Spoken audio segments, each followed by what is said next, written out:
agora, que está adolescente hoje, irá viver menos que os pais, né, que seus pais pela primeira vez na história, né? Então, uma geração é muito rapidamente essa mudança, né? Então, é preciso olhar para isso, é preciso ter estratégia para isso, né? A gente no Instituto a gente trabalha nesse contexto de pensar estratégias para ampliar e qualificar, entender que é preciso estabelecer relações com as pessoas de significado. Então, o esporte e a atividade física tem que ter significado para as pessoas, senão elas não vão se sentir fazendo parte.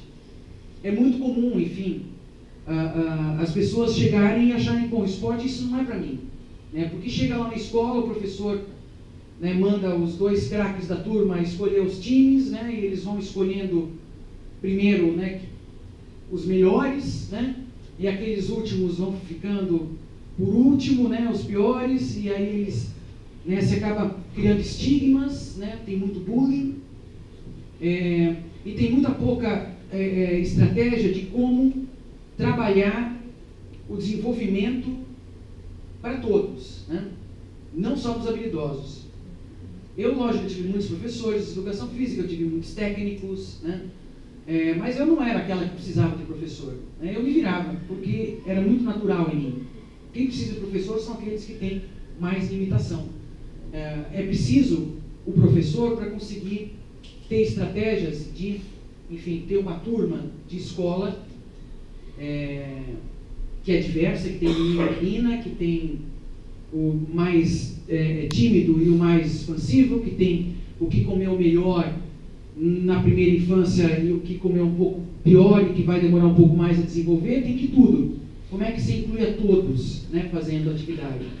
Né? Como é que você traz não só um fator que é a habilidade, a força física, né, mas outros fatores como a integração, como a questão da resolução de problemas, como o autoconhecimento, como outras estratégias, como a diversão, né? Outras estratégias que estão todas ali relacionadas com o esporte e atividade física, né? Que além da habilidade. Então, a gente no Instituto desenvolveu essas metodologias, né, de como ensinar esporte para os diferentes. E fazendo o desenvolvimento né, do que é a motricidade, mas também o que é a cognição, o que é a relação, né? A gente trabalhou e trabalha, enfim, em núcleos. A gente tem alguns projetos, eu vou falar para vocês. Mas, então, a gente desenvolveu essa metodologia de atendimento direto. Desde 2004, que a gente sistematizou e forma professores de redes públicas de vários municípios do Brasil. A maior parte dos nossos projetos são projetos financiados pela Lei de Incentivo Federal, então é imposto de renda de empresas, né? E a gente oferece gratuitamente para os parceiros públicos, né, para as prefeituras, né, para as redes municipais de ensino e o esporte, e também nas comunidades, né, em parceria com associações comunitárias, né, em espaços comunitários. A gente tem esses tipos de relações. Então, enfim, a gente tem sensibilizado as políticas públicas, né, e disseminado, né, as tecnologias e ajudado o setor a se estruturar, né. E a gente tem vários projetos no Brasil inteiro. Então, enfim, nós somos uma ONG de professores de educação física, que temos aí em torno de 100 colaboradores e uma grande rede de professores que a gente se relaciona no Brasil inteiro. A Caravana do Esporte é um projeto que vai cada mês num lugar, né, é um projeto que passa junto com o Unicef, que passa na ESPN Brasil todo mês, há 10 anos, mais de 10 anos, né, que já visitou aí o Brasil inteiro. A gente tem os núcleos, como temos aqui na Zona Leste, São Miguel Paulista, Itaim Paulista, tem escolas lá, né, Edi? Tem escola. Aqui na Zona Leste tem escolas, tem na região de Heliópolis, tem na Zona Sul, tem em Carapicuíba, Imbu, Rio de Janeiro, no litoral aqui de São Paulo.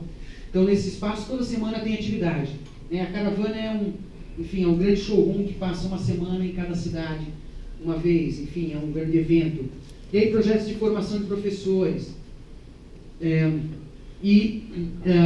Os 2 últimos aqui, a Vilas Olímpicas, né, que é do Rio de Janeiro, que a gente está assessorando as 22 Vilas Olímpicas com a Nike e a Jogadeira, que é esse projeto que a gente está apresentando para vocês aqui, que a gente faz desde o ano passado com a Nestlé, né? Então, esse projeto que a gente vai apresentar aqui para vocês, que tem um formato bem característico, que vai nessa direção de estar trabalhando. O foco são crianças de 6 a 12 anos, né? Aos domingos, em ruas de lazer, né? Em espaços públicos, né? Tem ruas, tem no Parque Ibirapuera, tem na Paulista, tem aqui em São Miguel Paulista, tem na Zona Norte, no Parque do Trote, na Vila Madalena. São 8 espaços, né? 7 aqui em São Paulo, 1 no Rio de Janeiro. E aí esse projeto da jogadeira, né? A gente trabalha num caminho de estar ampliando esse acesso, né? No caso, para crianças, no caso aos domingos, né? Nos espaços públicos. Nos outros projetos a gente vai para outros lugares, enfim, buscando melhorar a educação física na escola, ou no contraturno, ou ampliar os espaços das secretarias de esporte, qualificar os professores, chamar a atenção para a causa. Cada tipo de atuação, enfim, a gente vai buscando atuar nos 2 grandes paradigmas, né? Que é o acesso ao esporte, ter onde fazer, então ampliar os lugares de acesso. Tem bastante a ver com políticas públicas, né? Então, parques, ciclovias, ciclofaixas, né? Espaços públicos, serviços públicos, né? Essas relações passam muito pela política pública, mas também tem a parcela, né? da sociedade civil. Então, essa parceria aqui entre uma ONG, uma empresa e uma universidade vai gerar um movimento que vai oferecer atividade nas ruas aos domingos para crianças, né? Então, existe todo um movimento possível de fazer para ampliar o acesso, né? E o outro paradigma é o método. Então, a nossa proposta aqui é estar fazendo oferecendo uma formação, um workshop para vocês participarem, que vai apresentar um pouco do que eu vou falar aqui da nossa metodologia. Vou falar rapidamente. E dentro de uma estrutura de atuação com jogos, e mais ao final eu mostro um pouco dos materiais que se usam nas jogadeiras, né? Porque se monta na rua, né? A ideia daquele velho pneu com cimento, né? Com o poste, né? Fincado e tal, para amarrar a rede, né? É isso, mas é de um jeito um pouco mais bonitinho, mais fácil de carregar, né? E outros materiais também que foram desenvolvidos para montar e desmontar, né? Todo domingo. E aí, usando esses materiais, os jogos que vão ser e as atividades que vão ser proporcionadas. Então, nesse workshop a gente vai apresentar essa estrutura para vocês, né? E aos finais construir um cronograma de presença de vocês aos domingos.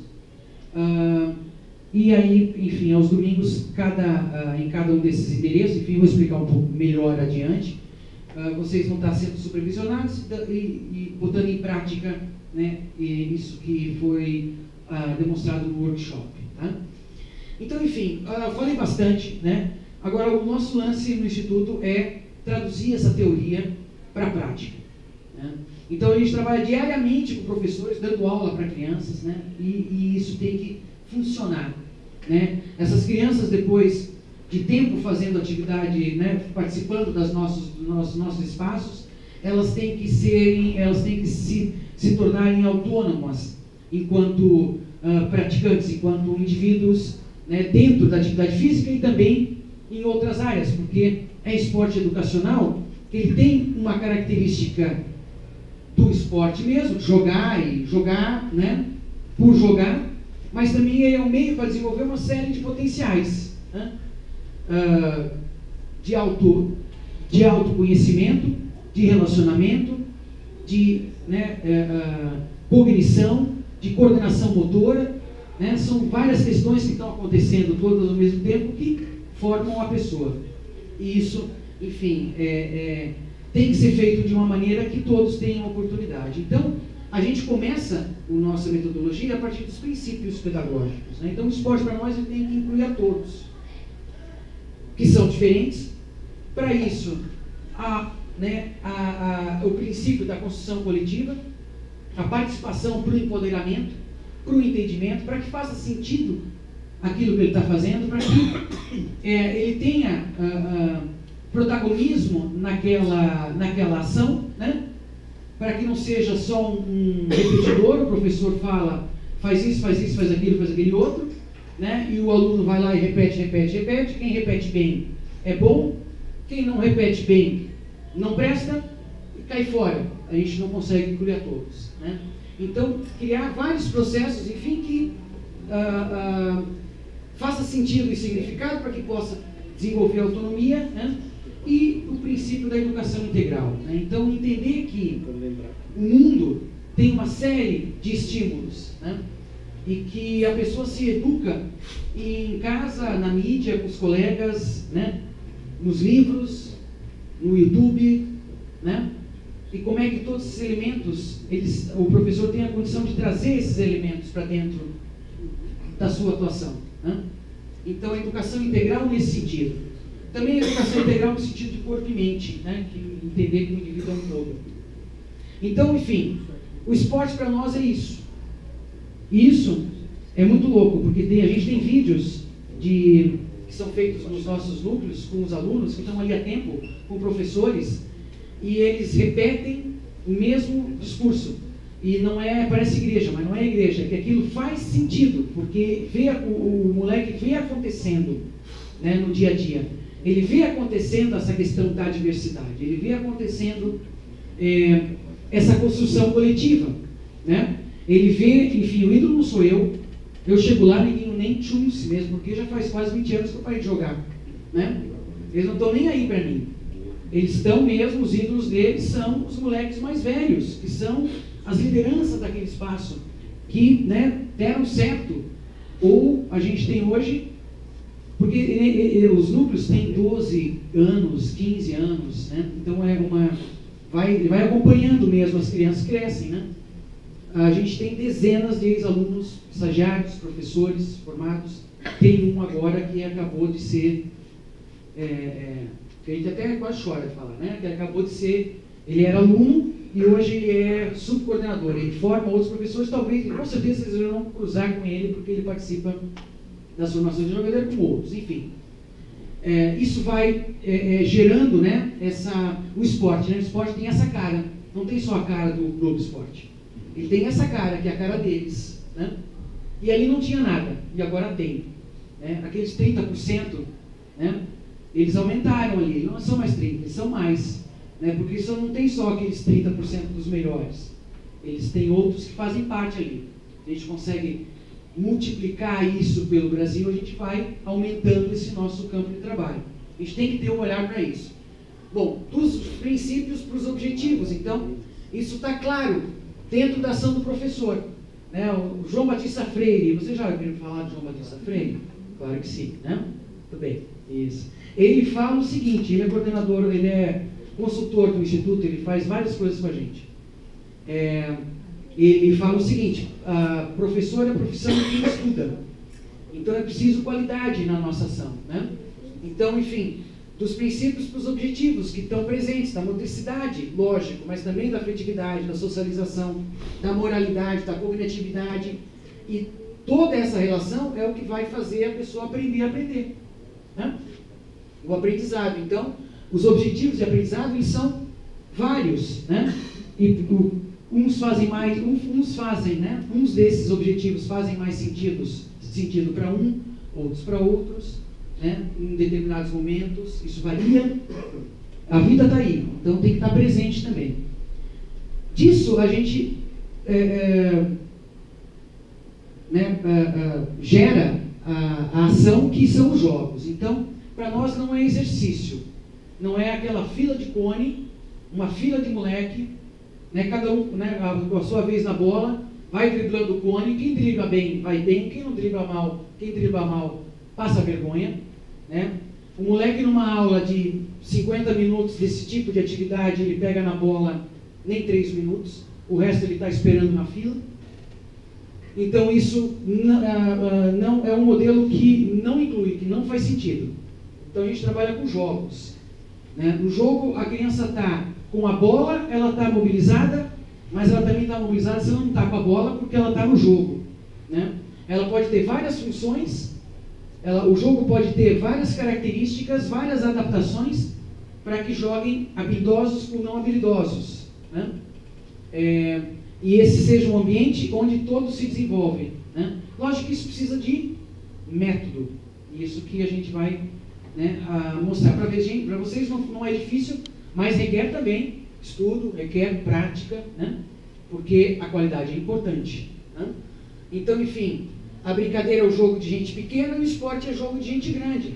Não tem diferença, só que são indivíduos diferentes e que tem que ter formatos diferentes, né? Então, jogos, né, que são o fim, mas que também são meio, né? E a pedagogia, né, que vai, enfim, a gente precisa se desenvolver. Para a gente ampliar botar mais gente aí nesse nosso mercado, a gente tem que conversar com essas pessoas.